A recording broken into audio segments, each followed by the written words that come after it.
Dear student, प्राथमिक समंकों के संकलन की विधियों को जानने के बाद हमें इस बात को भी जानना होगा कि जो द्वितीयक समंक होते हैं, द्वितीयक समंक मतलब ऐसे समंक जिसको किसी और ने पहले से इकट्ठा किया हुआ होता है, बस उसको हम अपने पर्पस के लिए यूज़ कर लेते हैं। मतलब हमें उसको कहीं से एकत्रित करने की ज़रूरत नहीं है, हमें बस पता होना चाहिए इस सोर्स में डेटा अवेलेबल है, वहाँ से हम डेटा उठा लेते हैं और अपने पर्पस के लिए उसको पूरा कर लेते हैं। क्योंकि किसी और ने कलेक्ट किया होता है तो उसका उद्देश्य और रहा होगा, उसकी ज़रूरतें और रही होंगी, बस हमें उसको अपने अकॉर्डिंग यूज़ करना है। तो हमें पहले सोचना भी है, समझना भी है क्या वो डेटा हमारे लिए काम आएगा या नहीं आएगा, क्या उसने किसी अच्छे सोर्स के साथ अच्छे तरीके से डेटा कलेक्ट किया हुआ नहीं है, या फिर वो डेटा रिलायबल है या नहीं है, विश्वसनीय है या नहीं है, क्या उससे हमारा रिजल्ट सही आएगा। तमाम बातों को सोचना पड़ेगा, लेकिन हमें समझना पड़ेगा कि आखिर ये डेटा अवेलेबल कहाँ है, द्वितीयक समंक आखिर हमें मिलेगा कहाँ से, सोर्स क्या है इसका। इन सब चीज़ों के बारे में, इन तमाम प्रश्नों के बारे में आज की क्लास में मैं आपको बताऊंगा कि आखिर द्वितीयक समंक को कलेक्ट कैसे किया जाता है।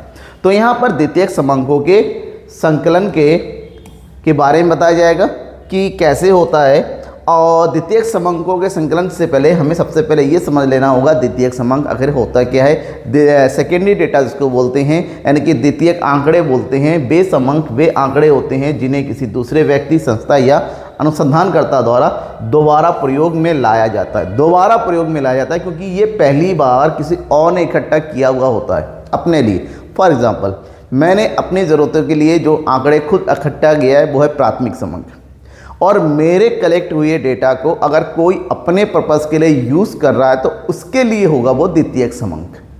ठीक है, मतलब यूज़ करने के बाद के साथ साथ जो सोर्स है वो बदल जाता है। जो पहली बार यूज़ कर रहा है वो उसके लिए प्राथमिक समंक, उसी को किसी और प्रयोग कर रहा है, दूसरा आदमी प्रयोग कर रहा है तो द्वितीयक समंक। तो यहाँ पर वही द्वितीयक समंकों की बात होती है। इसका मतलब वे समंक किसी विशिष्ट उद्देश्य के लिए पहले ही प्रयोग किया जा चुका है, अर्थात अनुसंधानकर्ता विभिन्न स्रोतों से, वो स्रोत कुछ भी हो सकता है। आज के टाइम में तो तमाम होते हैं।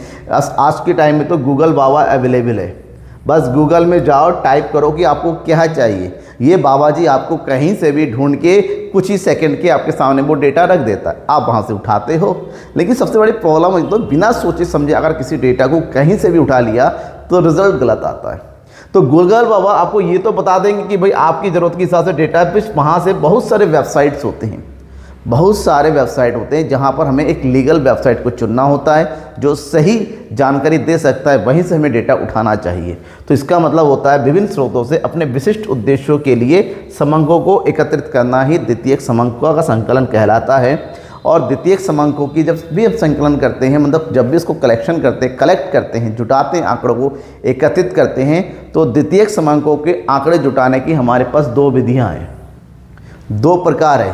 क्योंकि ये समंक दो तरीके के होते हैं। एक जो प्रकाशित होता है, पब्लिश्ड होता है, कहीं ना कहीं पब्लिश हो चुका है, लोगों के सामने अवेलेबल है, चाहे वो किसी भी सोर्स में हो, चाहे वो न्यूज़पेपर में हो, चाहे वो मैगजीन में हो, चाहे वो किसी वेरियस वेबसाइट में हो, चाहे वेबसाइट गवर्नमेंट का हो या प्राइवेट का हो या सेमी गवर्नमेंट का हो, किसी का भी हो, कहीं ना कहीं ऑलरेडी वो पब्लिश हो चुका है। लेकिन कुछ डेटा ऐसे भी होते हैं जो लोग जुटाते हैं, अपने काम में प्रयोग भी लाते हैं, लेकिन उसको गोपनीय रखने के लिए कहीं पर पब्लिश नहीं करते हैं। तो ऐसे डाटा को अप्रकाशित समंक बोलते हैं, यानी कि अनपब्लिश्ड डेटा बोलते हैं। अप्रकाशित होता है, ये कहीं पर भी पब्लिश नहीं होता है। जानकारी जुटाने वाला उसको अपने लिए प्रयोग कर लेता है, क्योंकि शर्त होती है कि वो किसी और के सामने उसको नहीं दिखाएगा, किसी और को उस डेटा के बारे में नहीं बताएगा, तो अपने पास उसको सीक्रेट रख लेता है, अपने फाइल में दबा कर रख लेता है। बस आपको अगर वो डेटा चाहिए, आपको उसी बंदे से जाके मिलना पड़ेगा और सीक्रेटली वो डेटा हासिल करना होगा। तो दो तरीके से हम द्वितीयक समंकों को कलेक्ट जुटाते। एक जो कहीं पर ऑलरेडी पब्लिश हो चुका होता है और ऑलरेडी वो जो पब्लिश नहीं होता है। ठीक है, ये दो तरीके का होता है। तो सबसे पहला हम बात करते हैं प्रकाशित स्रोत। प्रकाशित स्रोत यानी कि published data, published source. Okay, जो कहीं ना कहीं किसी ना किसी तरीके से पब्लिश हो चुका। पब्लिश मतलब लोगों के सामने आ चुका है, चाहे प्रिंटेड फॉर्म में हो, चाहे मौखिक रूप से हो, चाहे विजुअली हो, चाहे वीडियो के फॉर्म में हो, चाहे इंस्टाग्राम में हो, फेसबुक में हो। आज के टाइम में तो आपको डेटा का भंडार है, ये समाज जो है डेटा का भंडार है, जहाँ पर अलग अलग सोर्स है। अलग कोई भी कुछ चाहिए हम यूट्यूब में सर्च कर लेते हैं, हम इंस्टा में सर्च कर लेते हैं, हम फेसबुक में, हम लिंक्डइन में, चाहे पता नहीं क्या क्या। और तो तमाम AI भी आ गया है, चैट GPT आ गया, जहाँ पर आपको कुछ ही सेकंड के अंदर तमाम जानकारी आपको मिल जाती है। लेकिन यहाँ पर जानकारी जितनी जल्दी मिलती है और जितनी आसानी से मिलती हैं, तो यहाँ पर इसका दूसरा साइड इफेक्ट है, जानकारी उतनी गलत भी हो सकती हैं। जैसे आप अगर फेसबुक, इंस्टा, यूट्यूब की जानकारियों की बात करें तो यहाँ पर हर एक तथ्य जो है सच नहीं हो सकता, ठीक है ना। हर एक तथ्य जो है सच नहीं हो सकता, और सच्चाई साबित करने के लिए आपको थोड़ी मेहनत करनी पड़ेगी, क्योंकि बिना मेहनत के भगवान ने जब नहीं मिलता तो डेटा आपको कैसे मिल जाएगा, ठीक है ना। तो जानकारी इस बात को ध्यान में रखना होगा कि जहाँ से मैं डेटा अपने लिए प्रयोग उठा रहा हूँ, क्या वो रिलायबल सोर्स से आया है। सबसे पहले उस बात की जांच करनी होगी, उसके बाद वहाँ से हम डेटा कॉपी करेंगे, ठीक है। तो यहाँ पर प्रकाशित स्रोत क्या होता है? ऐसे समंग जिन्हें सरकारी एवं गैर सरकारी संस्थाओं ने विभिन्न उद्देश्यों हेतु एकत्रित किया और बाद में सांख्यिकीय सामग्री को प्रकाशित किया, मतलब जो भी डेटा अपनी ज़रूरत के लिए पब्लिश किया, मतलब कलेक्ट किया और बाद में उसको पब्लिश कर दिया, ताकि और भी लोग इसको देख सके, समझ सके और प्रयोग कर सके। ऐसे में अनुसंधानकर्ता अपने उद्देश्यों संबंधित विषयों के लिए उपयुक्त आंकड़ों के रूप में प्रकाशित किए गए समंकों को उपयोग में लाता है। हमें ज़रूरत पड़े जो पब्लिश डेटा है वहाँ हम जाते हैं और वहाँ से जो है डेटा को कलेक्ट कर लेते हैं। अब ये पब्लिश कौन करता है? सबसे पहला है सरकारी प्रकाशन। केंद्र सरकार है या राज्य सरकार है, ये सभी सरकारें समय समय पर अलग अलग उद्देश्य हेतु अलग अलग प्रकार की जानकारियों को ये कलेक्ट करते रहते हैं, ताकि पॉलिसी बना सकें, समाज कल्याण के लिए काम कर सके, बेरोजगारी को दूर किया जा सकता है, राष्ट्रीय आय का संकलन हो सकता है, पर कैपिटा इनकम के बारे में जानकारी मिल सके। तमाम उद्देश्य होता है कि सरकार को देश का विकास करना है और देश के विकास करने के लिए विभिन्न प्रकार की जानकारियाँ आवश्यक है, और इन जानकारी सरकार जुटाती है और उनको बाद में रिपोर्ट के साथ पूरी जानकारी को सरकारी पोर्टल में अलग अलग हर एक सरकार की जो विभिन्न मंत्रालय है, जैसे शिक्षा मंत्रालय है, आपका वित्त मंत्रालय है, रेल मंत्रालय, हर एक मंत्रालय की अपनी अपनी जानकारी को अपने अपने वेबसाइट में वो लोग अपलोड कर देते हैं, जहाँ से आपको तमाम जानकारियाँ मिल जाती हैं।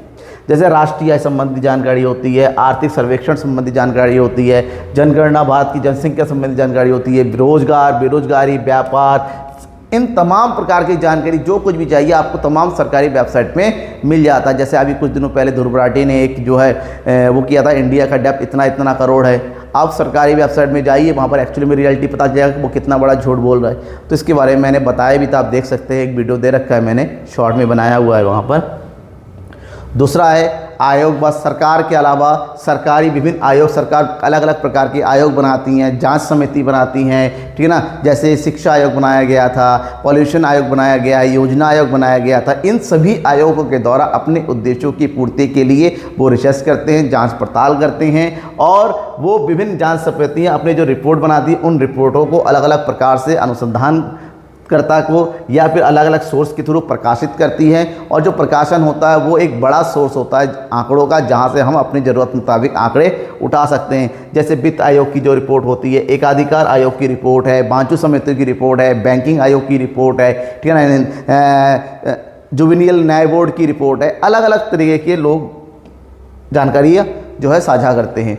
इसके अलावा अर्ध सरकारी संस्थाओं के प्रखंड, कुछ संस्थाएं ऐसे भी है अर्ध सरकारी है, मतलब प्राइवेट और पब्लिक दोनों का मिक्स है। ये लोग भी अपने कामों को अपने ज़रूरत, जैसे नगर निगम हो गया, नगर पालिका है, पंचायतें हैं, बोर्ड एवं विश्वविद्यालय हो गए, यूनिवर्सिटी वगैरह, ये लोग भी समय समय पर जानकारी इकट्ठा करते हैं और उनको फिर पब्लिश कर देते हैं। चाहे जन्म मृत्यु प्रमाण संख्या की बात करते हैं, स्वास्थ्य की बात करते हैं, शिक्षा से संबंधित जानकारियों की बात करते हैं, ये सब कुछ आपको ऑलरेडी, जैसे भारत में कितने विश्वविद्यालय है, भारत में कितने हॉस्पिटल है, कितने यूनिवर्सिटीज़ है, कितने डीन कॉलेज है, ये सब चीज़, भारत की जन्म दर कितना है, मृत्यु दर कितना है, आपको ये सारी जानकारियाँ ऑनलाइन ये विभिन्न सरकारी वेबसाइटों पर मिल जाता है। इसके अलावा अंतर्राष्ट्रीय प्रकाशन होते हैं, जैसे विश्व बैंक की, वर्ल्ड बैंक के अपना होता है, मॉनेटरी बैंक यूनेस्को का अलग होता है, यूएनओ का अलग होता है। अलग अलग तरीके से अलग अलग अंतर्राष्ट्रीय, जैसे श्रम संगठन, विश्व में कौन सा देश सबसे अच्छा है, कौन सा देश, जैसे हंगर इंडेक्स के मामले में, हैप्पीनेस इंडेक्स की बात करते हैं, रोज़गार की बात करते हैं, एजुकेशन की बात करते हैं, इंटरनेशनल कंपैरिजन होता है, फिर जो है कंट्री को एक रैंक दिया जाता है, ठीक है। तो ये सारा जो है अंतर्राष्ट्रीय संगठनों के द्वारा भी पब्लिश किया जाता है और वहाँ से हम अपने हिसाब से जानकारियाँ उठा लेते हैं। व्यापारिक संघों के द्वारा प्रकाशित जो अलग अलग व्यापारिक संघ होता है, चाहे लोकल व्यापारिक संघ की बात करते हैं, चाहे स्टेट लेवल की बात करते हैं, नेशनल लेवल की बात करते हैं, ये सभी व्यापारिक श्रम संघ होते हैं, स्टॉक एक्सचेंज होता है, प्रोडक्ट एक्सचेंज होता है, सहकारी समितियां होती हैं। इन लोगों के भी अपने रिपोर्ट्स होती हैं, इन लोगों की अपने आंकड़े होते हैं जो ये अपने अपने तरीके से पब्लिश कराते हैं, चाहे अपने मैगजीन में कराएं, अपनी वेबसाइट में डालें, जहां से हम अपनी ज़रूरत मुताबिक उन आंकड़ों को ले सकते हैं और अपने उद्देश्यों की पूर्ति कर सकते हैं। इसके अलावा अनुसंधान संस्थान, बहुत सारे ऐसे संस्थान हैं जिसका काम होता है रिसर्च करना अलग अलग चीज़ों के बारे में, जैसे मेडिकल रिसर्च करना, ठीक है, एजुकेशन पर रिसर्च करना, एग्रीकल्चर रिसर्च करना, जैसे अलग अलग इंस्टीट्यूट्स होते हैं जिनका काम ही होता है जैसे टेक्नोलॉजी के पर रिसर्च करना। ये लोग अपने रिसर्च को क्या करते हैं, अपने रिसर्च को पब्लिश करा देते हैं और जहाँ से उस पब्लिश किए हुए डेटा को हम लेते हैं और अपने उद्देश्यों की पूर्ति करते हैं। जैसे भारतीय सांख्यिकीय संस्थान है जिसका काम होता है भारत से रिलेटेड जो आंकड़े होते हैं, सरकार के जो खर्चे होते हैं, इन सब चीज़ों के बारे में जानकारी इकट्ठा करना। विश्वविद्यालय शोध संस्थान होता है जहाँ पर अलग अलग लोग रिसर्च करते हैं, वहाँ से जानकारी लिया। केंद्रीय सांख्यिकीय संगठन होता है। ये सभी चीज़ें होती हैं जो कि एक्चुअली में अपने अपने कामों की पूर्ति के लिए आंकड़े इकट्ठा करती हैं और फिर अपने ही वेबसाइट में अपने ही सोर्स के थ्रू पब्लिश कर देते हैं, जहां पर ये डेटा अवेलेबल होता है हम यूज़ कर सकते हैं। व्यक्तिगत अनुसंधानकर्ता द्वारा प्रकाशन, व्यक्तिगत अनुसंधान, जैसे आपने देखा ना होगा पीएचडी करते हैं लोग, पीएचडी अगर करते हैं ना तो पीएचडी करने के बाद ये उनको एक पर्टिकुलर टॉपिक मिलता है, उस टॉपिक पर उनको डिटेल रिसर्च करना होता है, जानकारी जुटानी होती है और उसके बाद वो थीसिस लिखते हैं, फिर उस थीसिस को क्या करते हैं, प्रकाशित किया जाता है। तो उस थीसिस में भी काफ़ी हद तक जानकारियाँ अलग अलग तरीके से मिलती है। अगर हमारे उद्देश्य की जानकारी वहाँ अवेलेबल है तो वहाँ से वो जानकारी ले सकते हैं। इसके अलावा पत्र पत्रिकाओं द्वारा, आपको पता ही है, न्यूज़पेपर जो है इंफॉर्मेशन का बहुत बड़ा सोर्स है, जो डेली हमारे घर में न्यूज़पेपर आता है, वहाँ पर आप देखते हैं देश विदेश, अंतर्राष्ट्रीय स्तर पे, खेल जगत से रिलेटेड, व्यापार से रिलेटेड, जो है राष्ट्रीय स्तर पे रिलेटेड, राजनीति, सामाजिक मुद्दों से रिलेटेड तमाम जानकारियाँ मिलती हैं। अब वहाँ से बहुत सारी जानकारी हम जुटा लेते हैं, इकट्ठा कर लेते हैं और अपनी ज़रूरतों को पूरा करते हैं। इसके अलावा मैगजीन्स है, डेली वाला हो चाहे वीकली वाला हो, 15 डेज़ वाला हो, मंथली, इस मैगज़ीन में भी आपको तमाम जानकारियाँ मिल जाती हैं। और जैसे कुछ लोग पढ़ाई करते हैं, ठीक है ना, जहाँ पर आपको डेली एनालिसिस की ज़रूरत पड़ती है, करंट अफेयर्स की ज़रूरत पड़ती है, ये सब क्या है, डेटा ही तो है जहाँ पर हम अपनी ज़रूरतों के लिए इनका प्रयोग करते हैं। इसके अलावा दूसरा होता है अप्रकाशित स्रोत। जैसा कि मैंने कहा था अप्रकाशित, ये पब्लिश नहीं होता। ये पब्लिश इसलिए नहीं होता है क्योंकि इन जानकारी को पब्लिश करने की मनाही होती है। जहाँ से जानकारी जुटाया गया है वहीं से बता दिया गया है कि इन जानकारी को आपको पब्लिश नहीं करना है, इस जानकारी को क्या रखना है, गुप्त रखना है। अनेक अनुसंधान करना विभिन्न उद्देश्यों के लिए सांख्यिकी संकलन करते वक्त अनेक कारणों से प्रकाशित नहीं कर पाते अथवा कुछ अप्रकाशित समग्र दफ्तरों में, फाइलों में या फिर प्रलेखों में, रजिस्टरों में आदि में उपलब्ध रहते हैं। मतलब ये इकट्ठा किया और कलेक्ट किया रहता तो है, लेकिन लोगों के सामने नहीं लाया जाता है, पब्लिश नहीं किया जाता है, ओपन नहीं किया जाता है और बेसिकली ये निजी प्रयोग के लिए होता है और अतः इनको गोपनीय रखना अनिवार्य होता है। गोपनीय रखने के उद्देश्य से इनको कहीं नहीं किया जाता है। जैसे व्यक्तिगत अनुसंधान करता हो, जहाँ पर किसी व्यक्तिगत जीवन के बारे में कोई जानकारी हो और वो बंदा बता देता कि भाई मेरी जानकारी मैं केवल तुम्हें दे रहा हूँ, मुझे किसी और के पास ये नहीं होना चाहिए, इस शर्त के साथ वो देता है, तो आपको वो शर्त को मानना पड़ेगा, उसको गुप्त रखना पड़ेगा। तो इस प्रकार से द्वितीयक समंकों का संकलन हो जाता है। लेकिन क्या आप इन समंकों का प्रयोग जहाँ से मिल गया उठाया और ऐसे ही कर लिया? नहीं। जैसा कि मैंने शुरुआत में कहा था, द्वितीयक समंक जितनी आसानी से हमें मिल जाता है उतना ही कठिन होता है उसको अपने लिए प्रयोग कर पाना। इसलिए द्वितीयक समंकों को प्रयोग करने से पहले हमें उससे रिलेटेड तमाम सावधानियां बरतनी होंगी ताकि ये सामग्री जो अवेलेबल है वो हमारे प्रयोग में आ सके। तमाम बातों को हमें देखना पड़ेगा, तमाम दृष्टिकोणों को अपनाना होगा और तमाम सावधानियों को बरतनी होगी, उसके बाद ही हम द्वितीयक समंकों का प्रयोग कर सकते हैं। बाउलो ने इस बारे में कहा कि प्रकाशित क्रमांकों को बिना उनका अर्थ एवं सीमाएं जाने जैसे का तैसा स्वीकार कर लेना असुरक्षित हो सकता है। इससे हमारा उद्देश्य प्रभावित हो सकता है, उद्देश्य के अनुसार रिजल्ट नहीं आ सकता। कॉर्नर ने भी कहा है कि अन्य व्यक्तियों द्वारा संकलित क्रमांकों का प्रयोग सावधानीपूर्वक ना किया जाए तो निश्चित तौर पर ऐसे क्रमांक प्रयोगकर्ता के लिए खतरनाक साबित हो सकता है। आपके सामने डेटा अवेलेबल है, अच्छी बात है, आपको उन डेटा का प्रयोग करना है, ओपन है, ये भी अच्छी बात है। लेकिन बात यह है, सबसे पहले ये तो जान लो कि वो डेटा आपके लिए सही है या नहीं है। वो डेटा जिसने कलेक्ट किया है क्या वो सही सोर्स से आया है या नहीं आया। क्या आप एक लीगल वेबसाइट पे जुड़ रहे हो, क्या लीगल वेबसाइट से वो जानकारी उठा रहे हो, क्या एक लीगल मैगजीन से वो जानकारी ले रहे हो। कहीं ऐसा तो नहीं है वो मैगजीन देश के लिए या आपके लिए नेगेटिव नैरेटिव दे रहा है। अगर इन सब बातों को ध्यान में रखने के बाद ही आपको वहाँ से जानकारियाँ लेनी है, डाटा लेना है और उसको अपने लिए प्रयोग करना है। अगर आपने बिना सोचे समझे कोई भी जानकारी किसी भी तरह की वेबसाइट से, किसी भी पत्रिका से, किसी भी न्यूज़पेपर से या किसी भी सोर्स से ले लिया तो हो सकता है वो आपके लिए गलत साबित हो और आप बुरा भी कभी कभी फंस सकते हैं। अब बात होती है द्वितीयक क्रमांकों के प्रयोग करने से पहले कौन कौन सी सावधानियाँ हमें बरतनी चाहिए। अगर सावधानियों की बरतने की बात करें तो सबसे पहला है आंकड़ों के संकलन की जांच।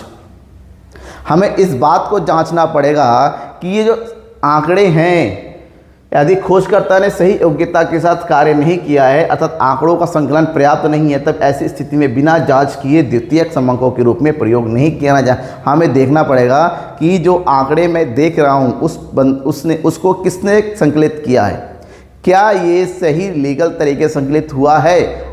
उसके बाद अगर लगता है कि हाँ सही है तो प्रयोग करो, अदरवाइज आप प्रयोग मत करो। दूसरा, योग्यता एवं अनुभव की जांच। जिसने उस आंकड़ों को कलेक्ट किया है क्या उस आंकड़ों को कलेक्ट करने के लिए एलिजिबिलिटी है, उसके अंदर योग्यता है, क्या उसके पास अनुभव है। अगर किसी सरकारी वेबसाइट से ले रहे हो तो आपको पता होना चाहिए सरकारी वेबसाइट हमेशा अनुभवी लोगों के द्वारा ही जानकारी कर, तो वहाँ पर कोई दिक्कत नहीं है, आप ले लो। लेकिन अगर आप किसी प्राइवेट वेबसाइट से कोई जानकारी ले रहे हो तो देखो वो वेबसाइट के पास क्या इतनी अथॉरिटी है, क्या एक्सपीरियंस है, क्या उनकी इतनी योग्यता है कि उन्होंने सही तरीके से जानकारी जुटाया भी होगा। अगर नहीं है तो छोड़ो, आप दूसरे वेबसाइट में खोजो। संकलन की रीति, क्या उसने सही तरीके से डेटा कलेक्ट किया, क्योंकि डेटा कलेक्ट करने की कई सारी रीतियाँ हैं। जो पहली बार कलेक्ट करता है प्राथमिक डेटा होता है उसमें कई सारे, क्या उसने डायरेक्ट मेथड का यूज़ किया है, इनडायरेक्ट का यूज़ किया है, सेंसस का यूज़ किया है या फिर सैम्पलिंग मेथड का यूज़ किया है या फिर उसने जो है क्वेश्चनियर का यूज़ किया, किस तरीके से उस डेटा को कलेक्ट किया गया है, इस बात को जानकारी में रखना जरूरी है। अगर उसने ओरल मेथड का यूज़ किया है तो हो सकता है उसमें आधी जानकारी गलत हो, क्योंकि ओरल मेथड से जानकारियाँ अक्सर गलत निकलती हैं। नेक्स्ट, संकलन की अवधि। जो डेटा हम देख रहे हैं उसको कितने पहले कलेक्ट किया जा चुका है। ऐसा तो नहीं है जैसे मैंने आपसे कहा कि बताओ भारत में गरीबी का स्तर क्या है, बताओ आप भारत में गरीबी का स्तर क्या है, कितना परसेंटेज है, और आपने वेबसाइट में देखा, आपने कह दिया कि सर भारत में गरीबी लगभग 21% है। अब मैंने पूछा आपसे कि ये कौन से डेट का है, आप नहीं बता पा रहे हो। तो सही डेट का पता होना चाहिए कि अगर भारत की गरीबी का स्तर, तो हमें 2024 या 2023 तक का डेटा हमें चाहिए। ऐसा नहीं है कि आप 2009 का दे रहे, 2014 का दे रहे, 2019 का 18 का दे रहे, तो गलत है। अवधि का पता होना चाहिए, सही डेट का पता होना चाहिए कि वो जानकारियाँ कब जुटाई गई थी और क्या वो आज के समय में प्रयोग में आ सकती है नहीं।